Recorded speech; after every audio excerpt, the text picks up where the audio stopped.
About time we did this thing, man. About time, man. You know what I'm saying? Whiskey and kicks, man. You know what I'm saying? My man B. You official. You official. We going, man. You know, tell the people who you are, bro. Man, I am Bee Boisseau. Musician, producer, artist, businessman. Yeah. And general cool cat. That's all. Clearly a lover of whiskey. I mean, I don't trust a man who doesn't love whiskey. Indeed. So, you know, we here at Ben 1301, man. So you have a residency here, right? I do, man. My partner Janine, I've been working together on a thing that we call the stew. Okay. Every Monday night. You never know who's gonna pull up. It's really a residency for me and my trio, but some of the best pull up. We've had some names in here, so some nights. And I was talking to Janan about that, about how this location, man, is becoming that place that people want to stop when they come into DC. Vibe City. I got, listen, so far, we've covered some continents, man. Just yesterday we were talking about, yesterday alone, in this room, we had people from Mexico, Germany, Australia, and Brazil. That's just yesterday. And I've had some of my artist friends from Japan, world-renowned Grammy and Tony and whatever nominated and winner Robert Glasper. Yeah, I saw him. I saw him coming through. Taking IDs. I saw that. On, you know, follow Instagram close. Kamasi Washington, RC and the Grits. Yeah. Oh man, when the cats are in town, this is where they slide through. So you get busy, and we're gonna get that in a little bit. I already know. The people are gonna see that in a little bit. But your history in music, man, like how'd you start off? You know, were you playing music as a child? I was, absolutely, man. It's almost the normal cliche upbringing. I was in the church. Okay, yeah. Boy in the church playing the drums, and I progressed, different instruments. I had a God-given ability to play instruments. I had a band director that just kept. I posted it on my Instagram one time. Janine caught me talking about it in the studio one day. And then from young, I could just play instruments. I played 13 different instruments. Oh, word. Just good at it naturally.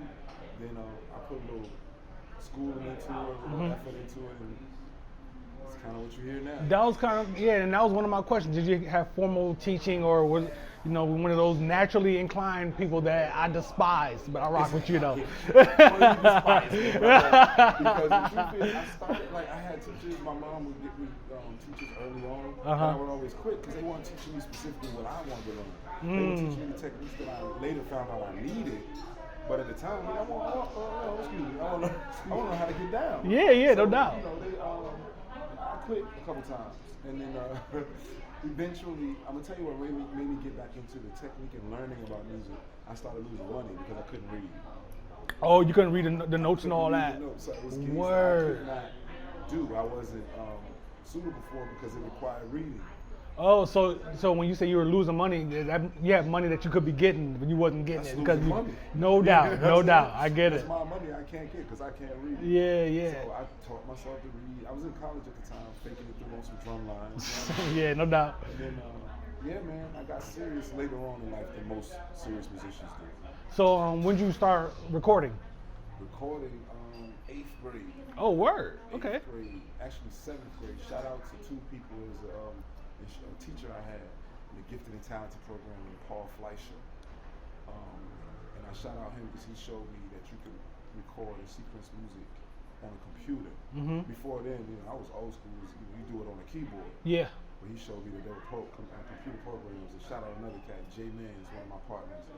He further showed me different programs and stuff. Once I learned the computer realm, it was over. So that's a good segue. So you produce and play. Absolutely. Word. So your music is you know, a certain percentage live instrumentation and then sampling on top of that too. Absolutely. Okay, yeah, that's get busy, man. I listen to some of your projects and stuff. And oftentimes, sometimes like I'll hear a sample, I'll take the sample first, and then I'll just replay it. Yeah. That saves me money. You know, got that I don't right. have to clear the sample. I don't have to, you know, do all this other extra business stuff. Yeah. I can play the actual, you know, piano. I can play the actual bass and drums. So matter of fact, the EP I put out, New Juju, I say about 75-80% of it, I'm playing everything on it. Straight up. Yeah, bass, guitar, drums, keyboard, everything. I'm playing everything. You ever do a Dilla project? Dilla, what you mean? Did you ever theme a project around Dilla? No, I haven't, but I quote a lot of Dilla in my shows. Okay, word. Dilla, I mean, it's like kind of like a natural, you know what I'm saying? to. Yeah. It's Yeah. like Dilla changed the way musicians themselves play their instruments. Straight up. Drummers play with a different timing because. So, if I may, you know, Go. You got Dilla, you got the RZA. Okay. Those two producers changed the way music was processed. Music is tones over time. Time was very strict before that. Quantization was boom, boom, bap, boom, boom, bap. Well, what the RZA did by mistake, as he was learning his gear, Dilla was doing on purpose. Right. And I credit them both for changing the way actual musicians in live settings play their music. He changed the way we approach timing. That's a dope observation on your behalf because everyone, you know, of course I'm a big Dilla head, so everyone says that about Dilla, and people credit RZA for his production in period. But that's first time I've heard someone say that. A lot of times I've heard people say like when they watch me when I'm playing, they're like, "Yo, what beat are you rocking to?" And that's from Dilla. Like Dilla will have one drum pattern on one pattern. And then there's something else totally on a wrong pattern, but it fits together, and they meet at the one. So like my drummer is here, and I'm rocking on. Yeah, right. But it somehow goes together. Right, and so we meet, but you see what I'm saying? Yeah. Because of Dilla. So did it take time for them to get used to that? You know what? I don't think it took time for people to get used to it. I think it took time for people to recognize that it was happening from live instrumentalists. It was something that they were used to hearing from hip hop, you know, on records and in the club. And when you hear a Dilla record, programming a beat machine but and stuff. to hear cats actually do that in the physical form, right? It was like, whoa.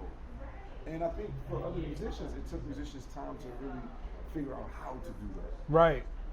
But now it's almost commonplace. That's the thing. That's the vibe now. Yeah. That's what you do. And Dilla did that. Dilla, man. Dilla did it. Dilla. Rest in peace, Dilla, man. Rest in peace, Dilla. What's your inspiration, man? The culture. Okay. That's easy. Hip hop. Is the culture. The culture in general. In general. Okay. I personally feel like. So I think there's these 20-year pockets. So you have the 70s to the 90s, where we had great music. And that pocket of time included everything from Marvin Gaye to Missy Elliott, from the Neptunes to Curtis Mayfield. For sure. And then you get these 20-year pockets of foolishness. Right. I think that's what we're currently on our way out of. And I say loosely 20 years. It's not necessarily 20 whole years. So my inspiration is the culture. The next progression of the culture, I want to be a part of that. Oh, yeah. I want to show a necessity for that. Because you go back even further, swing music, jazz, and all that type of stuff, it was popular music. That's what was on the radio. That's what was being heard more popularly. To now, it's changed. I want to be a part of the narrative and the conversation of what's next. Yeah. So you got I say it like this, you got, what's my man, Thelonious Monk. You got Herbie Hancock. You got Robert Glasper. I got next. You got that right. I got next. Yeah, because on a large scale, nobody's doing what you're doing. Man, and bigger than that, I don't think it's being done authentically. There's a lot of cats who are catching on to the wave because it's niche right now. Robert, and I salute my big bro because he made it. He gave us a lane. Him and Roy Hargrove. Yeah, I rock a Roy, man. He gave brothers like myself a lane to be jazz musicians and hip hop heads and street cats. Like, I can look like I look and carry myself like I carry and still be a contributor to the lexicon of jazz and the culture. Well, what's crazy, B? I was thinking about on the way over here is how hip hop, because you're a hip hop head for sure, right? And that's in your core. Hip hop, we can branch into anything. We can branch into the other genres of music. But you know what? Hip hop is the bastard child of jazz. For sure. We know that. From the standpoint of culture, from even what it stands for, jazz, to me, is more of a culture than a music form because it represented free expression. Even aside from the music, the lifestyles of the cats that progressed that genre, they were free. They were the hip hop cats at that time. Yeah. You know what I mean? Miles Davis playing with his back turned to the audience because he didn't deal with how white folks was dealing with black people. No doubt. He was speaking out for stuff. That's hip hop. You see what I'm saying? Like fight the power and self destruction. That's the same thing they was doing from a different standpoint of instrumentation. Yeah.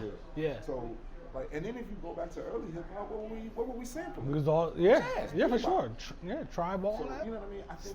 I think I'm on a one-man mission to make jazz more palatable to my generation and the younger generation, and I'm doing that through hip hop, the culture. Yeah. Like I dress the way I dress, I live the way I live, I carry myself the way I do, because that's hip hop. But when I sit down at this joint, you're gonna get some jazz. Oh yeah, it's gonna get busy. You know what I'm saying? It's infused with hip hop, but I want to bring it back down from the high and mighty, the thinkers. Oh yeah, it's so. Yeah. Drinking wine and eating cheese and jazz. This is jazz. Well, I'll draw a parallel to that doing whiskey. You know what I'm saying? Like, because I'm me all the time. So I go to these whiskey events and I'm usually the only one in there. Right? Yeah. You're like, I'm hip hop all day and I'll never stop doing that. You know what I mean? So. Japanese whiskey, man, like that's one of the things I support Shinju because it's a free brand. It's black owned. It's progressive. It's not your typical whiskey, number one, and it kind of speaks for me. Like everything I do, hip hop is the root of it. Not necessarily the music stuff, but the culture. Yeah. Free speaking, speaking truth to power, challenging things that aren't right. That's hip hop. Yeah. Through music, through whiskey, through the way we dress, through everything. Yeah. It's culture. Yeah, it is, man. It raised me. I am hip hop, and I know you are too. You born and raised DC? No, I'm from Richmond, Virginia. Oh, Richmond, word. South side of Richmond. How long you been here? I've been in DC 2 years. I signed up. Oh, word, you just got here. Yeah, not too long, man.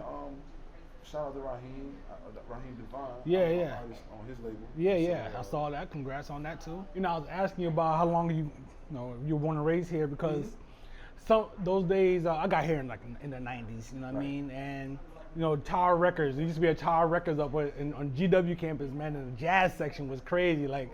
I was so up on that. So. Now, mind you, I'm not from very far. Like Richmond ain't that far. Yeah, it's right down the street. An hour and a half. We was in DC. Yeah. My mom had me up here a lot because she was trying to culture me. Yeah. So she was having me in the zoos and the museums and all that. So I've seen kind of from a distance DC's transition. Yeah. So, you have music in your family?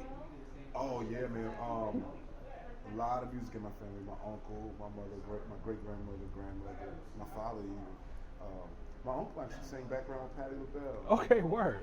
Did some stuff, gospel. He has a gospel group back home. My great grandmother taught choir. My grandmother taught choir at the church. We had a choir at the church named after my family. Okay. So yeah, that was, kind of fly, So we're gonna get ready to wrap this up. You know what I'm saying? Because I know y'all gonna, you're gonna turn the music up for the patrons and all that. Yeah. But your shoe game, man. I can't let you go without talking about your shoe game. Like, what you all about, man? I see you moving. You know what's funny? I'm actually a functional shoe guy. I'm just getting into my real shoe game. Shout out to my little brother CJ. Okay. He's a fool with it. He actually customizes shoes.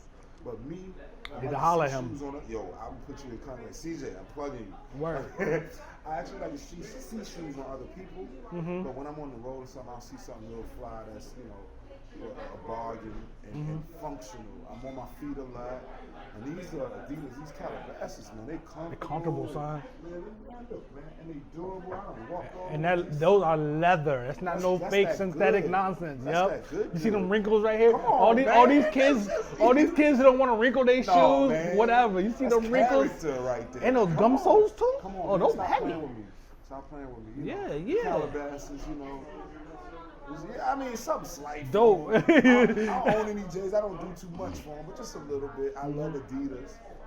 Me too, son. I love Adidas. I put the arch in to get some insoles because I got the flat feet. Yeah, okay. So, tell the people, man, how to find you, brother. Oh, man, you can find me by searching me out. My name is my name, like Pusha T said. It's BeeBoisseau. You put an ad in front of it. I'm on all your social media platforms. Put a .com at the end of it, or just throw that in your iTunes, the title will have you. Google Music and all that. Yep. Or catch me on NDC every Monday night on U Street, Ben 1301 Wine Bar. We call it the Stew on You. We start at 8. Like I said, you never know who might be coming through. You never know. As live as it gets in here, it's still the best kept secret. How is that possible? Man, you know what? They sleep on it because it's small. You walk past it. I've heard people literally say, man, I walk past it all the time. I didn't know. It's right here in the cut, yo. You hiding in plain sight. That's all. B, you've been real since day one, brother. I appreciate you, man. I appreciate you. I'm glad we finally got this done. And we're gonna hear you rock out in a little bit. You be here, man. The crew's on their way. I'm gonna go get some grub. Do that. Word. Indeed. Thank